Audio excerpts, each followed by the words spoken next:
Well, good morning, good evening, good afternoon. Where I'm at, it is early morning. Well, we'll discuss a little about CF is, no matter how good you are, a downhill slide, even for those lucky enough to have it very minorly. Um, some have it so bad they don't make the age of 5 or 10, no matter what type of treatments there are. Others have it so minor they don't even know they've got it. No real symptoms or anything until they're in their 30s or 40s or later. So it is a whole range. I'm speaking to those who either from birth or, up to, I don't know, 15-ish, I don't know, your late childhood, found out you had CF and have had to fight it ever since, and not take a med here or there or haven't barely been in the hospital. I mean, you've had to fight it. As you know, it's a downhill slide. So what do you do to adapt? Everything changes. For somebody like me, I'm not the only one. I keep journals of everything. I keep track of how much I get out of my lungs during my therapies, how long I do my therapies, when I do my breathing treatments, my gym workouts, how far I could run, how far I could do elliptical, stair climber, treadmill, incline, heart rate, O2 levels, all of it. Good thing is that's helped me stay in shape, stay here alive longer. I've outlived their life expectancy many times. I beat it years and years and years before it was ever advanced.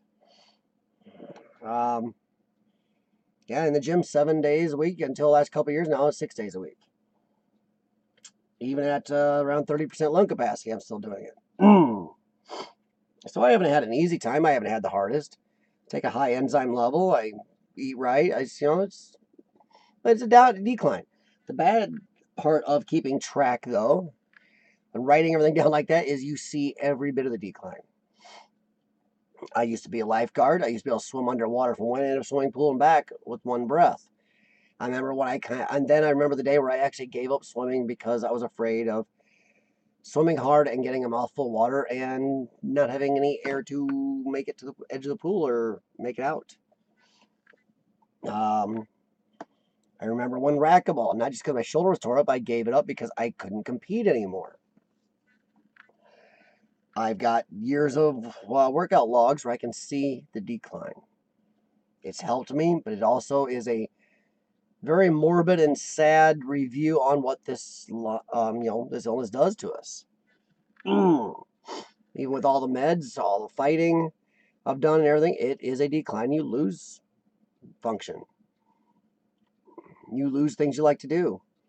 You become more tired. It takes longer to do your therapies. It's harder to do anything. You feel like it's all you do. Well, recently, but we do have to adapt. We just do.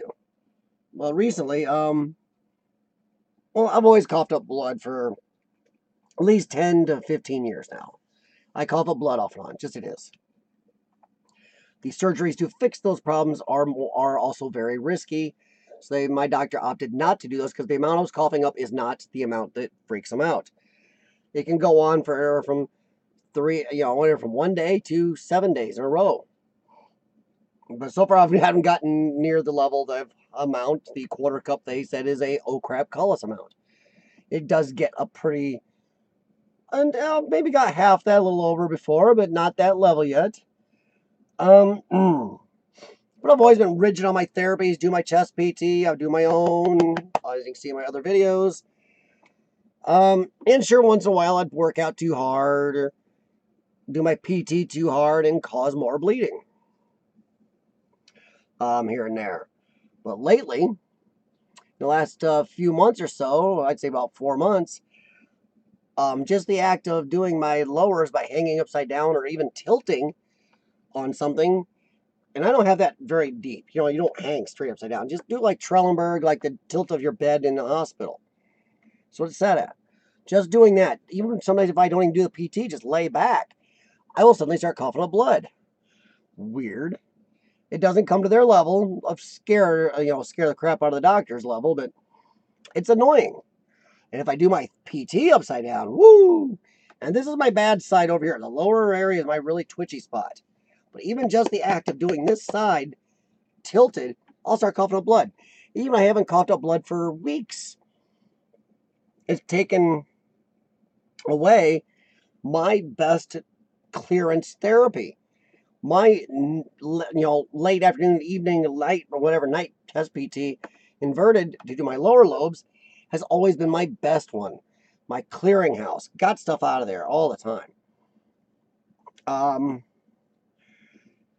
It's done me the best, but now it looks like I'm not even sure I can do it anymore. So what are my options? And the vest, by the way, don't say the vest. The vest is not an option. The vest has always caused me bleeding. And I've read about other people all over the world. Actually, there are a lot of countries don't even allow it being used, but we'll go into that in a second. But a lot of people I read about over the world where they are allowed to use it, even in America, they won't use a dang thing because it does cause bleeding. And also, there's a reason it's not recommended as the #1 choice of therapies for for CF because it doesn't work very well. People use it because it's easy; they can just sit there, but you're not doing things properly. It doesn't work properly. The #1 recommended therapy for chest there for cystic fibrosis is still manual chest PT in almost every single care center in the country and many around the world. There are many national healthcare systems that won't even allow the vest to be used because their studies show the vest does not work. Or if it does, it works very little for the extreme amount of money the things cost. It's just they're easy. Easy is always better, everyone. Manual PT is still the best.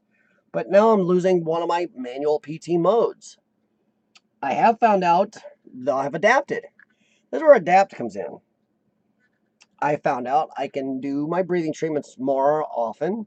That helps clear stuff. And the way I've coughed, I've changed the way I've coughed. Also, I do my uppers still in the morning, sitting up and leaning up, perfect angle and everything. For my nighttime now, I will do my percussor laying flat on my couch. And I got one with strong percussor, Electroflow 5000. This thing is not your air-powered plug-in piece of junk you use in the hospital that couldn't percuss my cat behind me. The black one that disappears, all you can see in your screen, there's a little white dot, and that's his white foot because he's blended into the chair. But it couldn't percuss him. The Electroflow 5000 will percuss you at many speeds, many percussion levels. It will hit you hard. I found out I can use it majorly on this side and a little bit up and down. If I go low, I have to turn it way down. And I'm getting enough out that I seem to be holding steady. But that's what you have to do. You have to adapt. Will I ever be able to do the inverted again? I don't know. Maybe it'll pass if I take care of it enough. But I doubt it. Maybe it's a sign I'm just getting closer to transplant level. But once again, what am I going to do? I'm going to adapt and keep living my life. I'm going to adapt, change my therapies to match, do them as much as possible, even if I have to add a little more, which sucks. Yay, more time doing it. And then I'm going to go out and live my life. I'm going to go do things with my wife. I'm going to go urban exploring. I'm going to go hang out with friends. I'm going to have my same goals. I'm going to go out and do yard work. I'm going to go to the gym. I'll adapt. Just like my workouts have adapted. For my beat up joints from being in the gym all the time, for playing racquetball, for the CF damage it does, I've changed certain workouts. I watch out for certain joints, certain free weights I don't use anymore, certain machines I won't use anymore. I do a certain amount of weight. I had to change my treadmill workout. Boy, you look at my treadmill workout from 5 years ago compared to now, it's totally different. You adapt. You adapt to keep your heart rate and your O2 where they, close to where they find it acceptable. Push a little extra. Take the numbers they tell you. Your heart rate should be a maximum of 120. Try to get to 125. They say your O2, no, never go below 88. Put it at 87. Maybe 86 a little bit at the end. Take what you got. Push as hard as possible and try to push it slightly farther. I still look at the treadmill and try to gain on my workout levels by 100th here or there. I try to gain my weights higher. So adapt, but don't give up. Don't let off. Just adapt. Do we like it? Nope. Part of the decline? Yep. What are my options? What are your options? Depends on who you are. If you are somebody like me who is a rabid fighter who really goes out and busts his butt and her butt and makes yourself sore pushing so hard against it, and who will bite, scratch, claw, scream, and kick at CF, then you're going to do what I'm doing. You're going to adapt, do whatever you can, as hard as possible, as good as possible. And then if you make it to transplant level or die someday, at least you know you absolutely did everything possible. You lived as good as possible, as long as possible. On the other hand, if you're one of the people who are also on the other side of CF coin, who don't do jack and shit, who barely do the minimum, those are the people that say, well, I take my meds, I go to the hospital. That's not the same thing as somebody goes out and tries to run marathons, who spends days in the gym, who walks and runs on the treadmill as hard as possible, who goes out and shovels gravel or picks a manual labor job, goes and tries to walk the dog all the time. People who really go out. People when they're in the hospital go to physical therapies or go to walks outside the hospital added onto it to try to augment the meds. People who aren't the ones that sit there and have go get coffee at the coffee house in the hospital, then have somebody do their hair for them or wash their hair. That's not what nurses are for. So there's two different sides. I prefer to be the side that is going to adapt. I prefer to be the side that maybe people don't much like me for my attitude. But my attitude is I'm going to stay here. I'm going to keep fighting as long as possible and make it as long as I can on this set of lungs. A transplant is no guarantee. I can adapt to what these lungs are doing. You can't adapt to rejection. Even the doctors can't adapt a lot of times to rejection. I've already had friends die of rejection. One died he went from being good to being dead in a matter of 6 days. You can't adapt. I can adapt to this. You can adapt to this. You still, sooner or later, you're either going to die or have to get a transplant, but put it off as long as possible. Adapt, use these, because that transplant is no guarantee. If you do get a transplant someday, you'll adapt as much as possible. CF is more adaptable than transplant. So roll with the punches, kickbacks, claw, fight.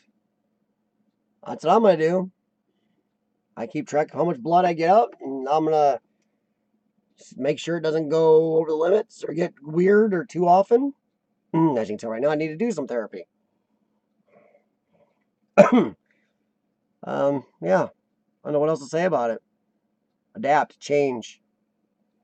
Said it enough. I keep saying it during this because I want people to do it. I've seen people that don't do it. Something happens, they stop, or they won't change, or they just give up. I'm not going to give up. I got way too much to do yet. Maybe that's the problem. If you don't feel like you have the drive or the want to adapt, and I don't know why my cam was light darking because the lights are really solid. My webcam's been acting up all day. So I'm sorry about that. I don't know what it is doing. All the lights are dead solid, so whatever. Find something to do. Give yourself something you like to do. Not just sitting at a computer. I like doing this stuff. But not sitting in front of a TV. Something active. Get a dog. Walk your dog twice a day. Go sit outside in the park. Go urban exploring. Go climb a rock. Go to the gym.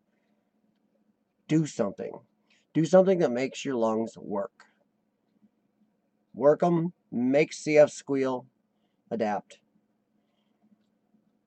But I hope y'all keep fighting. Keep breathing. And don't give up. Don't let it win. It may get you sooner or later, but I'd rather go sliding in with a beat up older body than a young one that when you thought the transplant was going to do it all for you, and it didn't. So Think of it that way. Some of the older ones have outlived a lot of the younger ones. Went and got a transplant who gave up and did that. So don't depend on it. You can adapt to your CF a lot more than you can transplant problems. So keep fighting, everybody.